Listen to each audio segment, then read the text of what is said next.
आप जानते हैं कि जिस संसद भवन में हमारे देश का भविष्य लिखा जाता है, उसका डिजाइन कहां से आया? क्या कभी आपने सोचा?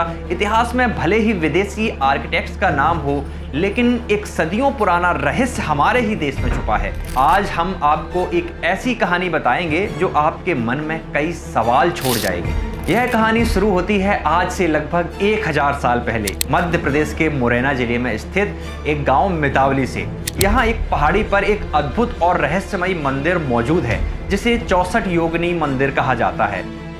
इस मंदिर का निर्माण कछवाहा वंश के वीर राजा देवपाल सिंह ने करवाया था। यह एक बेहद खास मंदिर है जिसकी बनावट पूरी तरीके से गोलाकार है। इसके बीच में एक खुला हुआ आंगन है और इसके चारों तरफ 64 छोटे छोटे कक्ष बने हैं, जहां देवी योगिनी की मूर्तियां स्थापित थीं। यह मंदिर सिर्फ धार्मिक आस्था का केंद्र नहीं था, बल्कि कहा जाता है कि यहाँ तंत्र मंत्र, ज्योतिष और गणित की भी शिक्षा दी जाती थी। दूसरी भाषा में कहें तो इसे तांत्रिक यूनिवर्सिटी कहा जाता था। यह अपने समय की उन्नत वास्तुकला का जीता जागता उदाहरण भी है। अब बात करते हैं दिल्ली के संसद भवन की, जो अब पुराना हो गया है। इसका निर्माण ब्रिटिश वास्तुकार एडविन लुटियंस और हर्बर्ट वेकर ने 1921 से 1927 के बीच किया था। उनके बनाए गए सरकारी दस्तावेजों में लिखा है कि उन्होंने इस भवन की प्रेरणा यूरोपीय इमारतों जैसे रोमन कोलोसियस से ली थी। ये उनका कहना था। अब आप ही अंदाजा लगाइए कि वो भला क्यों कहेंगे कि हमने एक मंदिर से डिजाइन की है। और सबसे दिलचस्प बात यह है कि जब आप इन दोनों इमारतों की बनावट को देखते हैं तो ये हूबहू एक जैसी लगती हैं। दोनों ही इमारतें गोलाकार हैं, दोनों के बीच में एक केंद्रीय आंगन है, दोनों के बीच में बाहरी घेरे पर ढेरों खंभे हैं।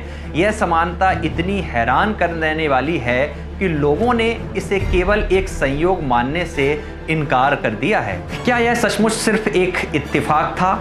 आधिकारिक तौर पर भले ही इसका कोई ऐतिहासिक प्रमाण न हो, लेकिन यह कहानी हमें बताती है कि हमारी प्राचीन भारतीय वास्तुकला कितनी प्रभावशाली और विकसित थी, कि वह आज भी दुनिया को रास्ता दिखा सकती है। तो अगली बार जब आप पुरानी संसद भवन को देखें तो याद रखें कि शायद उसकी नींव में हमारे अपने चंबल के एक प्राचीन मंदिर की सोच छिपी है। अपनी विरासत को जानें, उस पर गर्व करें और ऐसी और कहानियों के लिए हमारे साथ जुड़े रहें। यह वीडियो ज़्यादा से ज़्यादा लोगों को शेयर करें और बताइए कि चंबल सिर्फ बीहड़, बागी और बगावत का क्षेत्र नहीं है, यह आस्था, इतिहास और वास्तुकला की भी निशानी है।